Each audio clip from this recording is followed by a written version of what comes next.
Hey guys, so over the weekend, I learned that several members of the Downtown Happy Hour group on Facebook that is hosted by Joe Borgstrom, we will link to this in the show notes, by the way.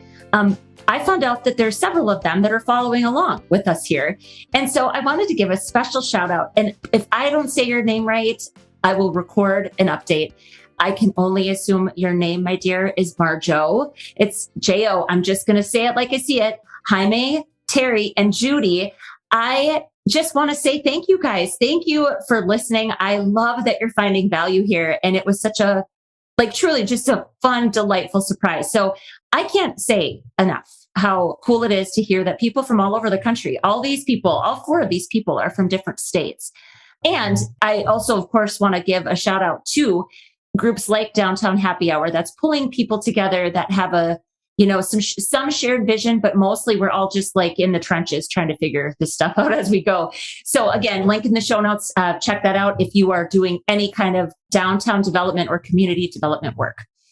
All right. Today I am recording another solo episode, and it's not because I can't find enough rad people that are doing rad things, because they're everywhere. But it's that one of the things that I've come to believe as one of the truthiest truths that I'll ever know is that one of the best ways to support one another is to share the best of what we're learning.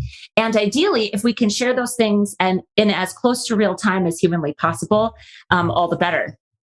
Okay, I've also told you that I'm in therapy, and I believe so firmly in the value of its place in my own development that I also promised I would share the best of what my therapist tells me so that you can get better too, and for free. Yay, you. Okay, friends, I have a doozy for you. I'm actually going to share with you two different episodes today, because the first one is what I wrote shortly after this very specific situation happened.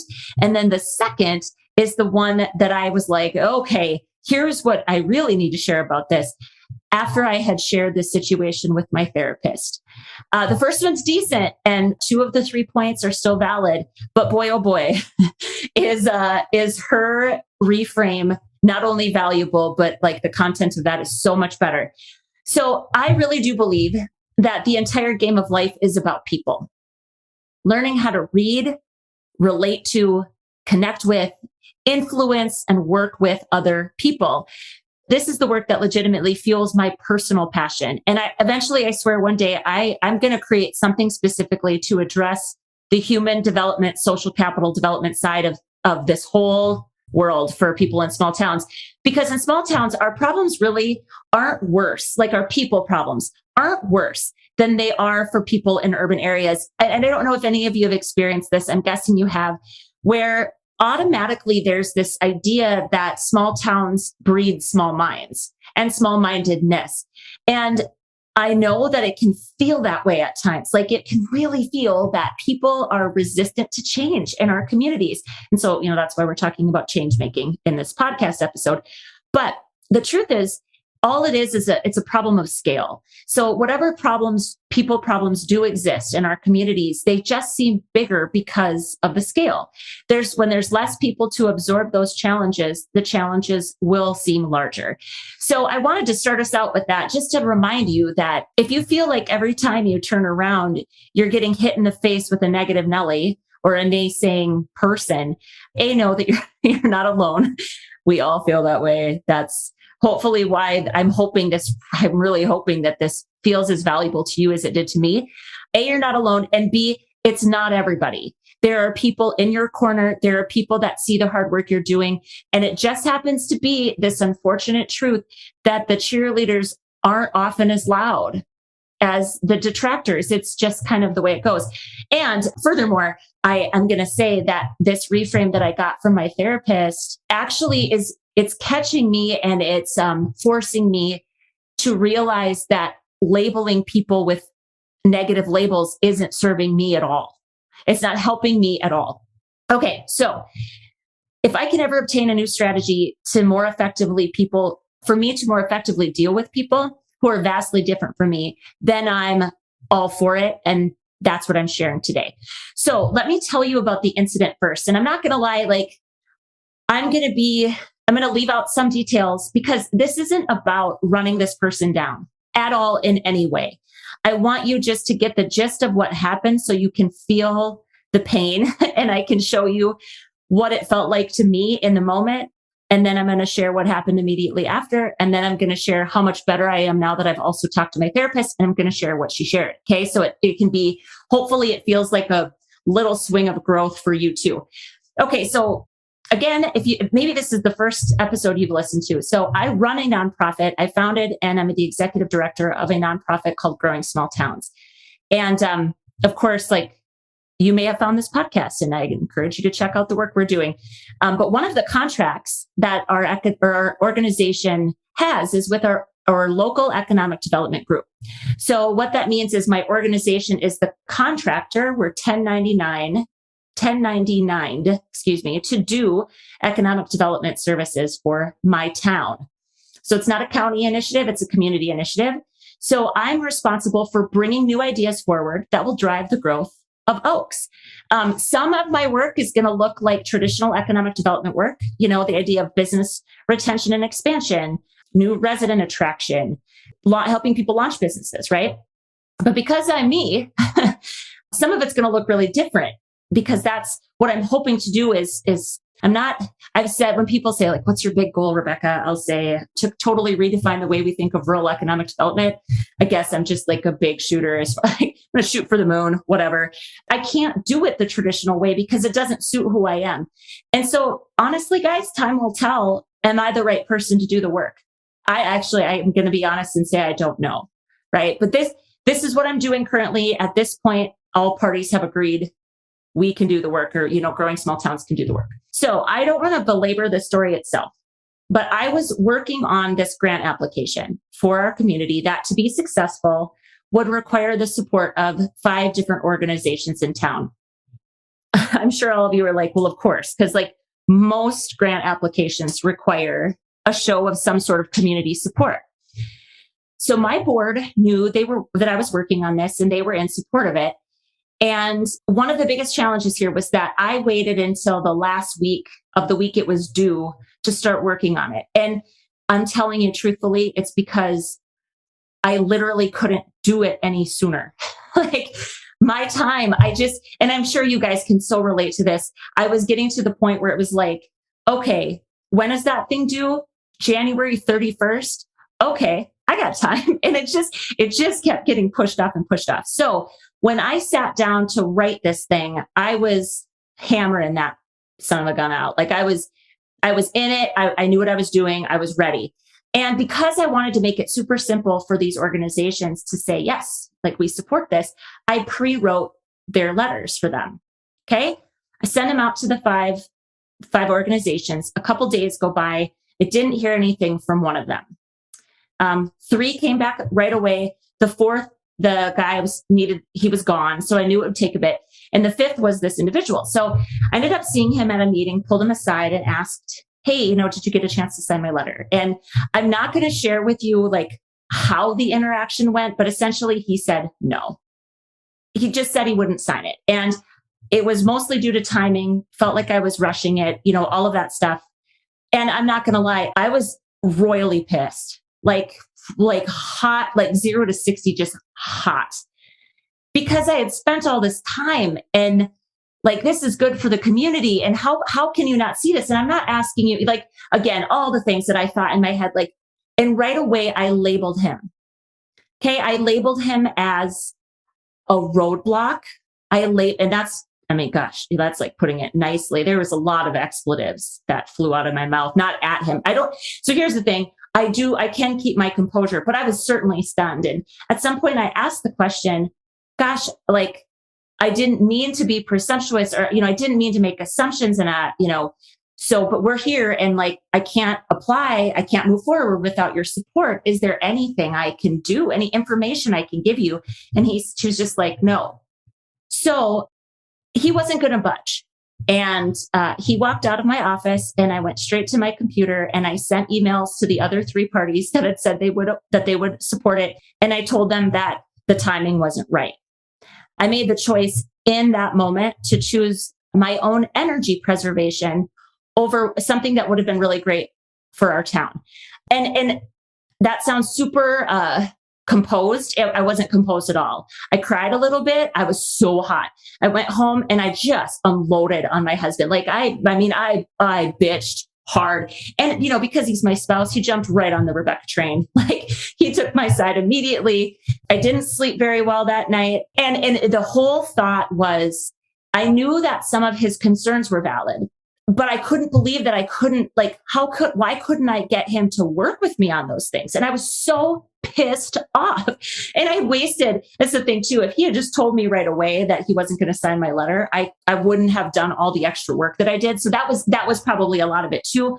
But I'm not going to lie. I felt misunderstood, and I felt judged, and I felt like he was an asshole standing in my way. Those are the actual thoughts that I had.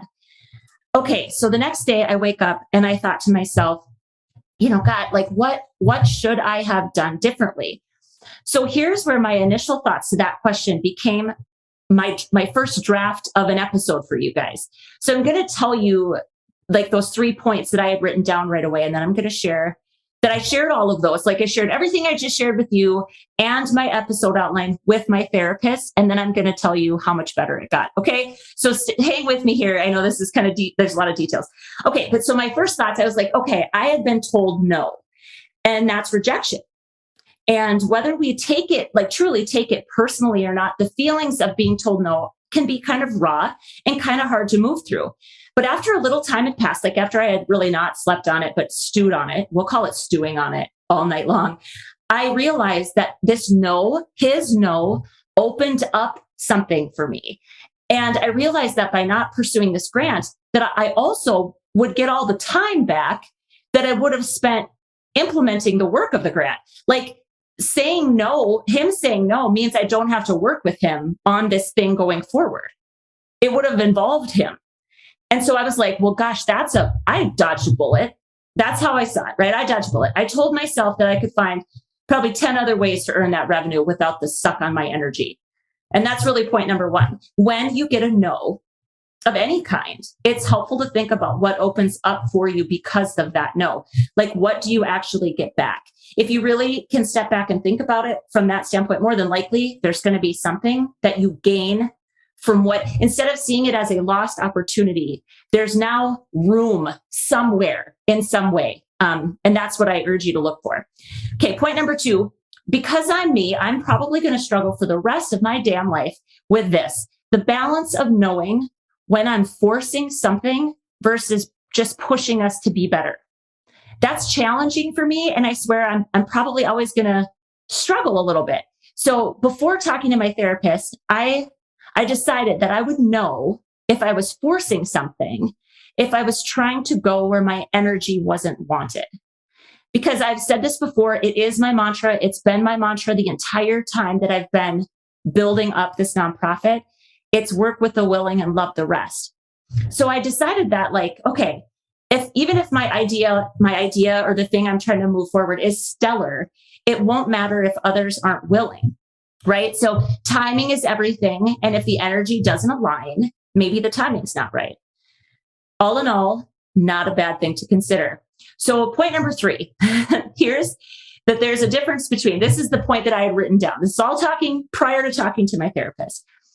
I said that there's a difference between a person being uncertain and expressing hesitation versus a person who's resistant and they're expressing lack of support. Now, on its face, I thought this seemed like a pretty generous way to look at the situation. I had asked him, what else could I offer? What else can I do that would help you change your mind? He said nothing. And so I knew it was dead in the water. But the question's still pretty valid. It's the idea that we tend to equate somebody that just doesn't have all the information they need with a person who's resistant. And sometimes it's because of the delivery. Sometimes it's because of the word choice. Like, I get that there's a lot of other things that play into this, but it was on this point that my therapist equipped me with what I truly believe might be the biggest game-changing framework that I've ever come across in my professional career. Like, I'm going to repeat that. Did you hear that, guys? Like, the biggest. So after I related this story to her and the above points, those 3 points, I said, I've just realized that I should focus my energy on the people who are open-minded and open-hearted. I can't work with people that are resistant to change. And she looked at me. So we're on Zoom because she lives far away from me. And she replies, of course you can, Rebecca. To which I said with, like a little bit of like, what, like, how dare, just kind of, again, it was a fairly knee-jerk reaction. I said, yeah, but at what personal risk? I have to protect my precious energy. I'm one person. I'm doing all of this work by myself. How on earth do I do that? And then she dropped the following framework on me, and I'm now dropping it on you.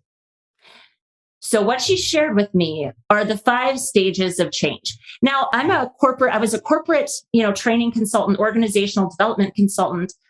I have helped companies through a lot of change. Like, again, and oftentimes I said to her, she asked me, how familiar are you with, stages of change? And I said, well, truth is, a lot of the books that most kind of consultants just around change management, those people, what they would tend to recommend, present these theoretical conceptual frameworks that never freaking work in real life.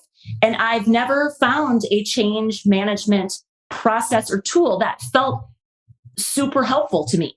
Because again, like I love theory and I love concepts, but unless it works on Main Street with average people, just average, normal, typical people using it, then it's best left for the textbooks, in my opinion. So she said, no, I promise this is straightforward. It's simple. And now I'm going to share it with you. And you're going to probably be like, oh my gosh. But then I'll share with you kind of some of our conversation that followed after it. And I hope it hits you between the eyes and right in the gut and the heart. Like I want to get hit in all the places. I just want you guys to be totally beat up and bruised with the goodness of this tool, because it changed everything for me with this particular situation. Okay. So the 5 stages of change are pre-contemplation, contemplation, preparation, action, and relapse prevention.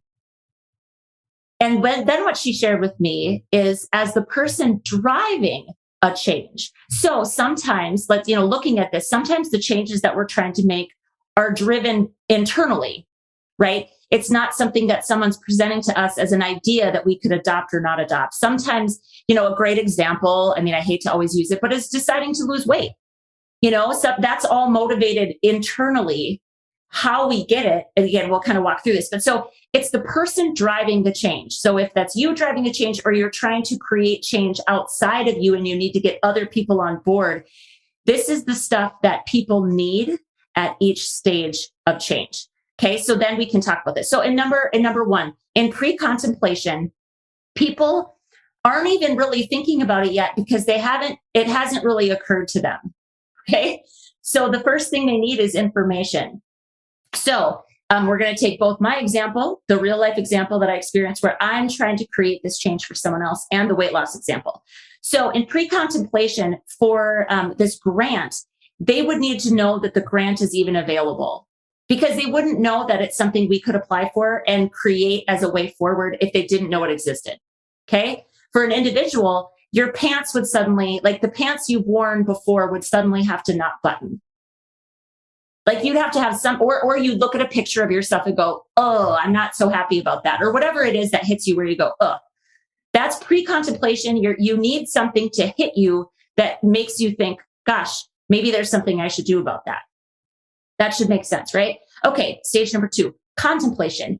You now know that a change is maybe possible, or it's something you might want to pursue. And now what you need is more information. So maybe you need testimonials, like, okay, for a weight loss example, maybe you need to see that other people have effectively done it. Not necessarily what they're doing or how they're doing it. Maybe you need to remind yourself that you've done it before. You need information. Maybe you just need to talk to people and say, I'm thinking about doing this. Maybe it's your doctor. Maybe it's your whatever. In my case, it's like the specifics. It's, when is the grant deadline due? Tell us what the parameters are. What are you exactly asking for us? Okay. Number 3 is preparation. What people need in that are actual resources. So with our weight loss people, this is where they need to say, okay, they're going to go out and they're going to gather up the actual plan.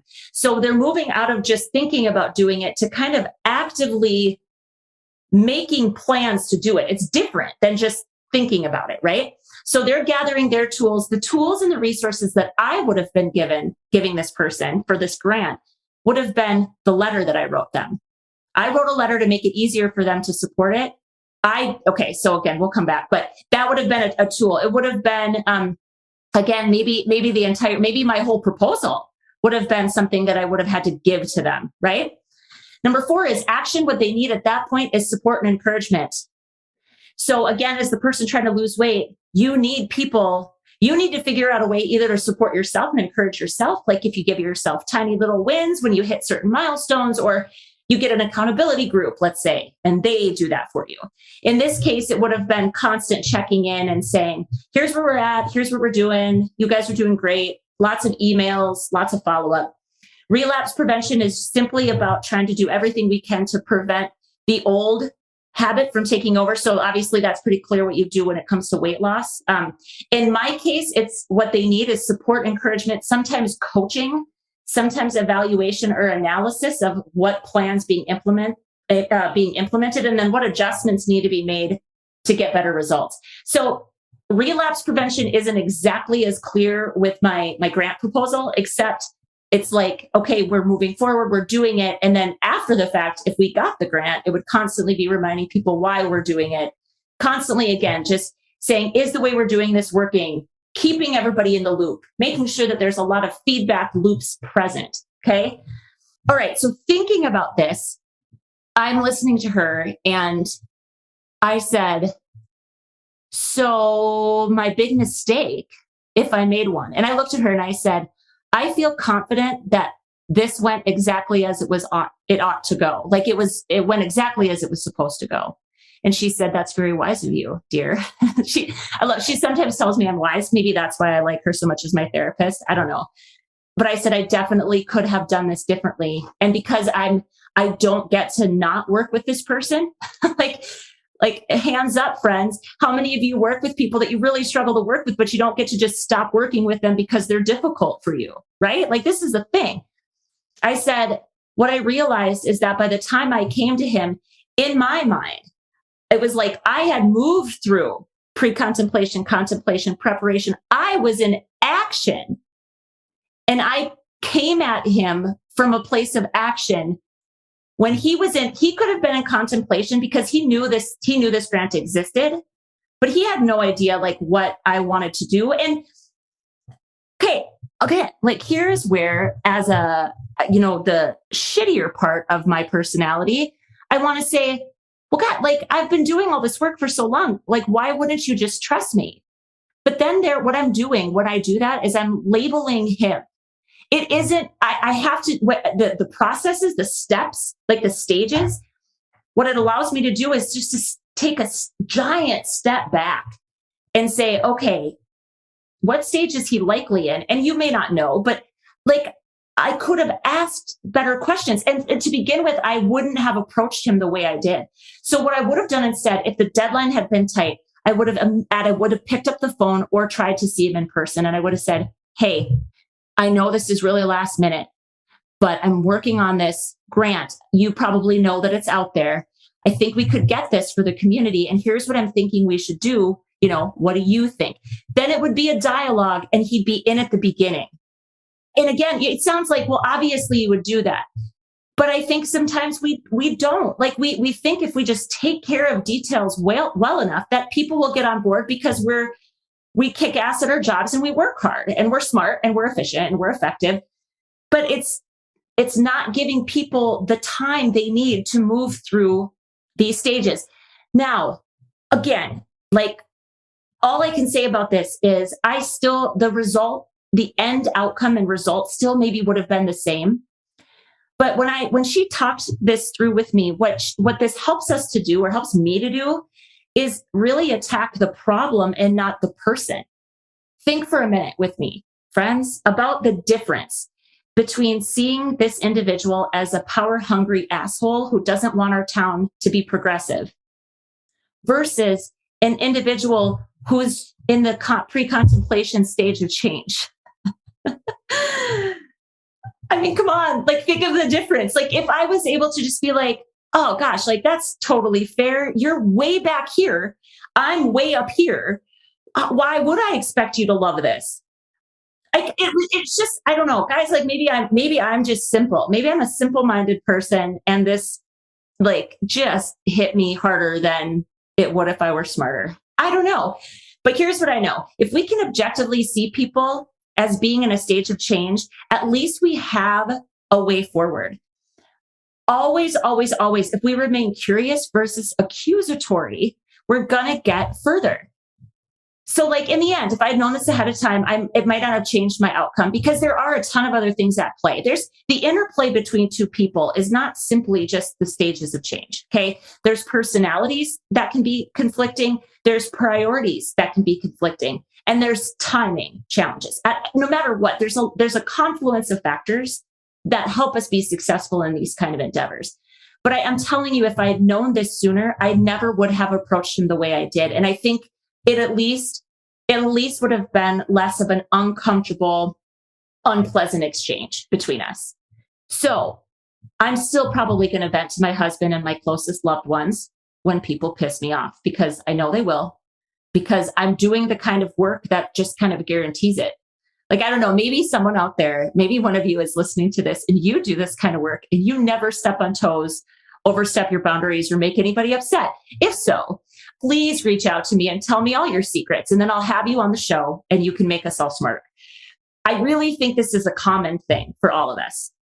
My goal is to, at some point, learn these strategies and create habits out of these strategies so that it reduces the immediacy and strength of my negative response.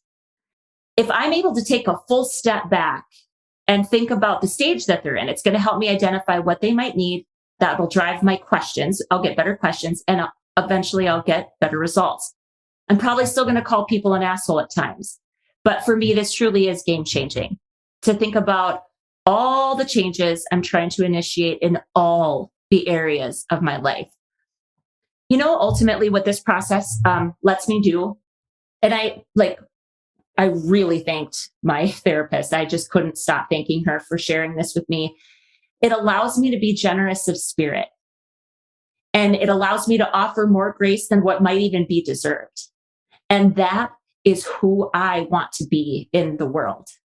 My husband hasn't always agreed with this. He actually said to me once, gosh, you're just letting them off the hook. And I think his point is, so my husband has a really strong sense of justice, and I can understand and appreciate that. I really can. But at the end of the day, who am I to tell people that they're wrong? Who made me judge, jury, and executioner of the behavior of other people? And furthermore, if I think they're wrong, does convincing them of that actually make me right? Getting our projects or our ideas and our actions to a point of commitment and buy-in versus compliance and apathy, that's the goal. And for me, if using a different approach gets me there faster, then I actually don't care if they realize the error of their ways, because I'm responsible for my own growth.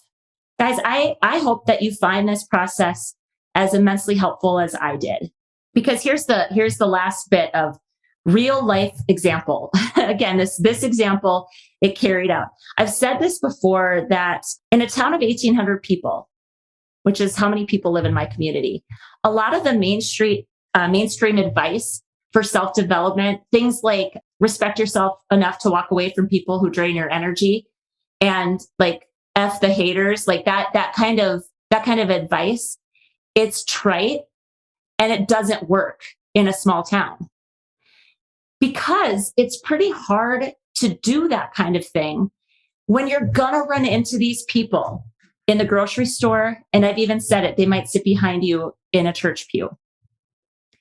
Just this morning, I got verklempt for a second. My emotions caught in my throat.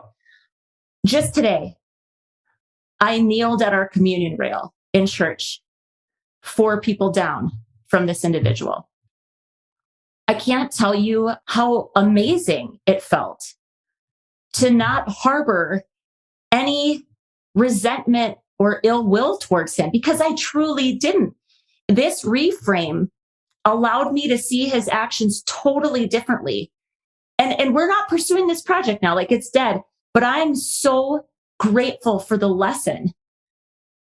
It felt like I've joked that I get tense, I wear all my feelings, I get flooded really fast. And this just feels like I still get to be the best of me and see people in a way that doesn't label them. Because it's the labels. When we label a person with negativity, whether we call them an asshole or we call them a roadblock, or we even say they're just resistant to change, that's us deciding who they are. Instead of stepping back and saying, what's the actual problem? And is there a way to solve the problem? The problem is not a person, but it might be, in this case, just the stage of embracing this change that they're in. I hope that at the end of the day, this process, and I believe it will, but my hope is that it makes me a better human. Because after all, isn't that the entire point? I want to thank you guys so much for listening. We always love to hear from you. Drop me a line at director@growing-small-towns.org, and please share your thoughts and your ideas, especially if you have any specifics about this particular episode.